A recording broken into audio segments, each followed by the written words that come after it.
भुगतान वोट डालने के नहीं आता, जिसको तुम चुन के भेजो वे पुरानी पेंशन स्कीम के तहत पेंशन ले और तुम्हें नई पेंशन स्कीम में फंसावे। और वे विधान परिषद में अगर 5 साल हो लिए अगर आपकी एक भी बात उठाई हो तो देखो मेरा कान काट लियो तो। और थारे में इतनी मत नहीं कि तुम उन्हें पूछो कि हमारी बात क्यों नहीं करते। सब कुछ जानते हुए भी हम कबूतर बिल्ली का खेल खेलते। देखो जाग जाओ, पछताना पड़ेगा। प्राइवेट क्षेत्र में काम कर रहा है आप तो सारे के सारे यहाँ पर धनाचार्य जी, पीटीए का तो नहीं कोई भाई होगा, है पीटीए में भी प्राइवेट क्षेत्र में काम कर रहा। प्राइवेट क्षेत्र में काम करने वाले मास्टर की इतनी हिम्मत नहीं अपने लाला के सामने गर्दन उठा के अपने विचार भी रख ले, प्रेशर मेरे पे नहीं होगा। लेकिन जिस दिन चुनाव आ रहा था उसी दिन मैं तो बढ़िया मजे से सोशल काम कर रहा था। अभी बता 1 लाख पेड़ लगा दिए, योग के बड़े बड़े शिविर लगा रहा था, स्वास्थ्य की बात कर रहा था। लेकिन जिस दिन चुनाव आ रहा था उसी दिन मैं ये डिक्लेयर कर दिया था कि भले ही मुझे लोगों ने चुनाव हरवा दिया हो, लेकिन अब आगे आने वाला समय जितना भी मेरा बचा, मैं केवल और केवल अब पर्यावरण स्वास्थ्य ये मुद्दे मेरे पीछे रहेंगे। अब मैं केवल और केवल शिक्षा क्षेत्र की बात करूंगा। और तब से ही 5 साल हो लिए, 2 दिन तो अपने कॉलेज में रहूंगी। देखो प्राइवेट जॉब भी करनी पड़े, 4 दिन की LWP लूं, सारे विद्यालयों में तो मैं जागरूक करने का काम कर रहा। फिर कह रहा जागरूक मत बटो। सूबे के मुख्यमंत्री योगी जी कहते हैं कि बटोगे तो बोलते क्यों नहीं भाई, बटोगे तो कटोगे। मोदी जी कह रहे एक रहोगे तो सेफ रहोगे, तो मोदी जी बड़े हैं ना, उनकी बात मानो, एक हो जाओ, सेफ हो जाओ। ध्यान रखो, हमारा संघर्ष देखो। प्राइवेट में जो टीचर काम कर रहे 10-10, 55 हजार रुपए में काम कर रहे हैं, अगर आपके यहाँ भी पीटीए में है, आपकी सैलरी लाखों में है, वे 55, 10-10 हजार रुपए में पीटीए में काम कर रहे हैं, उनके भी बच्चे नहीं भाई, उन्हें दाल रोटी नहीं चाहिए, उनके माँ बाप नहीं। हम उनकी आवाज क्यों नहीं उठाते?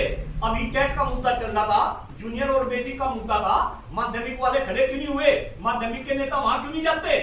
ये कहीं ना कहीं हमें बात सोचनी पड़ेगी। आप बट रहे प्राइवेट के अलग, सरकारी के अलग, फिर आप सरकारी में आ जाओ जी, सारे के सारे गुट, शर्मा गुट, दबतवा गुट और ठकुराई गुट, पता नहीं कौन कौन से गुट। देखो बुरा मत मानना, आप भी गुट के ही आदमी होंगे किसी ने। लेकिन मैं तो हाथ जोड़ के निवेदन कर रहा, अपने इन गुट वालों को भी कहो, अब यू चुनाव साधारण चुनाव नहीं रहा। और खास तौर से हर किसी को पता जो सरकारी क्षेत्र में काम कर रहे कि भाई सरकारी क्षेत्र के प्रत्याशी का जीतना, अब सरकारी का चुनाव जीतना, तो तुम जाओ CBSE में भी जाओ, तुम मिड में भी जाओ, तुम राजकीय में भी जाओ, तुम इंजीनियरिंग कॉलेज में भी जाओ, लेकिन किसी के जाने की हिम्मत है नहीं।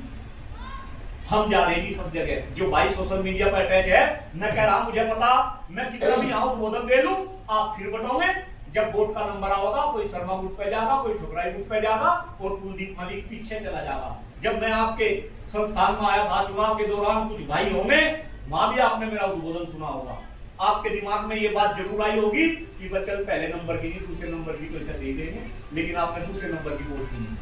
आप देखो जितने प्रत्याशी 15 लोग चुनाव लड़े थे, अगर 15 में से भाई ओम प्रकाश शर्मा जी तो हमारे बीच में नहीं रहे, 14 हम हैं, 14 में से श्रीचंद शर्मा को जितवा के विधान परिषद में भेजा और हम 13 प्रत्याशी आ रहे। 13 में से अगर एक भी प्रत्याशी एक भी दिन अपने घर से बाहर निकला हो, मेरा पानी पकड़, अब निकल जाने सारे। नितिन तोमर को टिकट मिल गया सब है, अब भाग्या फिर रहा, कल परसों इस क्षेत्र में घूम रहा था। क्यों भाई, अगर इस देश का टीचर भी नहीं समझ सकता, अगर इस देश का टीचर जागरूक नहीं हो सकता, जो सोसाइटी के अंदर सबसे जागरूक इंसान है, ये देश कैसे चलेगा? देश के प्रधानमंत्री कह रहे कि हम इस देश को विकसित बना देंगे, हम इसे विश्वगुरु बना देंगे, इसका डंका पूरे विश्व में बजा देंगे। अरे जिस देश में शिक्षकों को खत्म करने की साजिश चल रही हो, जिस देश में शिक्षक सामाजिक, राजनीतिक और आर्थिक रूप से खत्म हो गया हो, वो देश भाइयों बहनों विकसित बन सके क्या? बताओ, बन सकेगा वो देश विकसित? लेकिन जब ये नेता कह रहे, हम इन नेताओं की बात पे जो है ताली पीट रहे, और जो लोग ये कह रहे कि भाई सरकार है कोई बोल नहीं सकता, प्रधानाचार्य जी हम तो बोल दे, कम से कम हमारे से ही प्रेरणा ले लो। मैं तो प्राइवेट में काम कर रहा जी, फिर कह रहा प्राइवेट के मास्टर की तो हिम्मत नहीं, लेकिन हम बोल ले। और देखो डॉक्टर कुलदीप मलिक तो अपना कर्म कर, एक दिन सुबह ऊपर जाना, दरबार वहां भी लगे, छाती खोल कर खड़ा रहूंगा कि अपना कर्म करता है। इन्हें मास्टरों को जागृत करने की मैं कोशिश करी, नहीं हुए तो मैं क्या करूं, लेकिन मैं वहां छाती खोल कर खड़ा रहूंगा और तब मां नजरें झुका के खड़े रहूंगी, तब मैं वहां सजा मिलेगी और मुझे वहां सर्टिफिकेट मिलेगा। तो साथियों, मैं अपना काम करता। देखो इस देश में शिक्षक का इतना सम्मान था, जब मैं मम्मी पिताजी की उंगली पकड़ के गढ़ी सखावत प्रोग्राम में चलता था, जहां भी निकल गए मास्टर जी नमस्ते, मास्टर जी नमस्ते। एक शिक्षक का इतना सम्मान था, गर्व फील होता था कि मैं एक टीचर का बच्चा हूं। कई बार मेरे पिताजी मेरे से पूछते थे, भाई कुलदीप बड़ा होकर क्या बनेगा? मेरे मुंह से एक ही आवाज निकलती थी, मैं मास्टर हूं। मेरे पिताजी मुझे इंजीनियर बनाना चाहते थे। मुझे इंजीनियर का मतलब भी नहीं पता था। पिताजी पहले के बड़े खड़ूस थे जी, पिटाई करते थे। कई बार घुस के कोठे में ले जाके पीटा, वो कहते हम तो इंजीनियर बनाओगे, और मैं कहता मैं मास्टर बनूंगा। फिर मेरे से पूछते, भाई तू मास्टर क्यों बनना चाहा? तेरी मम्मी मास्टर नहीं, तेरे दो मामा मास्टर, तेरे तीन फूफा मास्टर, तेरा पापा मास्टर था, तू मास्टर क्यों बनना चाहा? हाजी मका पिताजी इतना सम्मान, जहां भी निकले मास्टर जी है। गांव में पहले पंचायत होती थी, अगर मास्टर जी नहीं आए सारी पंचायत कैंसिल। गांव का कोई फंक्शन होता था, मास्टर जी के बगैर फंक्शन नहीं हो रहा था। तो मगा जी इतना सम्मान, इससे फालतू इंजीनियर क्या करेगा? और देखो मैं भी एमसीए टेक कंप्यूटर साइंस में पीएचडी करने के बाद दुर्भाग्यवंश आज मैं भी मास्टर। मैं आपके हालात देख रहा हूं, मैं कहीं गलत हूं, मेरा मार्गदर्शन करो। फिर कह रहा, वोट दे लियो ठुकराई गुट वाले को, वोट दे लियो शर्मा गुट वालों को, वोट दे लियो बदक गुट वालों को, लेकिन कम से कम मुझे दुआ तो दे दो, मुझे अपना आशीर्वाद दे दो। एक प्रोग्राम पूरे हिंदुस्तान में फैला रखा, आदरणीय प्रधानाचार्य जी भाइयों के संज्ञान में होगा, शिक्षा पे चर्चा। जगह जगह अलग अलग जिलों में कर रहे, दिल्ली में वो प्रोग्राम करा नेशनल लेवल पे, उस प्रोग्राम को भी आगे बढ़ाओ। देश में हर बिंदु पे चर्चा है, टीवी चैनल वगैरह पे भी मैं रहता हूँ। आज तक किसी टीवी चैनल पे, जबकि मैं एजुकेशन पे काम कर रहा, पिछले 20 साल हो गए, किसी टीवी चैनल पे मुझे एजुकेशन पे कोई बहस नजर नहीं आई। मैं किसी बहस में नहीं गया। बहस करवाओगे हिंदू में, मुस्लिम में, जाति में, धर्म में, संप्रदाय में, और जो देश के सबसे इंपोर्टेंट मुद्दे, शिक्षा का, स्वास्थ्य का, पर्यावरण का, प्रधानाचार्य जी को भी एक मैं क्वेश्चन देकर जा रहा। प्रधानाचार्य जी, जब आपके बच्चे यहाँ पे खड़े होंगे परेड में, आप एक क्वेश्चन करना। आज पूरे गंगों में भी 3 जगह में बच्चों के बीच में भी रहा, और मेरा परम सौभाग्य है। जब पहली बार आया तब तो मुझे कोई जान नहीं था जी, मैं हाथ जोड़कर वो मीटिंग करा दो, आज सब जान दे। मैं कम से कम 4000 बच्चों के सामने इस गंगों में उद्बोधन दिया। हर विद्यालय में मैंने ये पूछा कितने बच्चे स्वस्थ है। साथियों, आपके 10% बच्चे भी इस देश में स्वस्थ नहीं है। अरे जिस देश में सांस लेने के लिए हवा ना छोड़ दी हो, जिस देश में पीने के लिए पानी ना छोड़ा हो, जिस देश में शुद्ध खाद्यान्न ना रहा हो, जिस देश में शिक्षकों का मान सम्मान स्वाभिमान न रहा हो, जिस देश में शिक्षकों को सामाजिक, राजनीतिक और आर्थिक रूप से खत्म कर दिया गया हो, वो देश कैसे चले? तो देखो, बोल दो। आपको मेरी कहीं भी किसी भी रूप में कोई भी मदद की जरूरत हो, आप कभी भी मुझे संपर्क कर सको।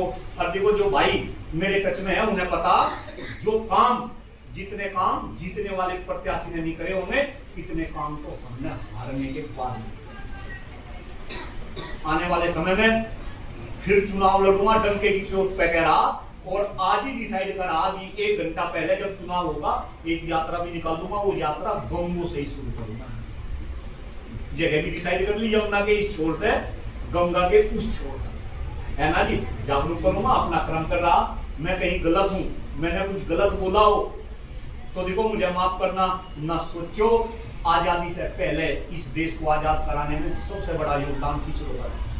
इसके बाद ये देश आजाद हो गया, इस देश की राजनीति में शिक्षक रहे, शिक्षकों ने इस देश की राजनीति चलाई।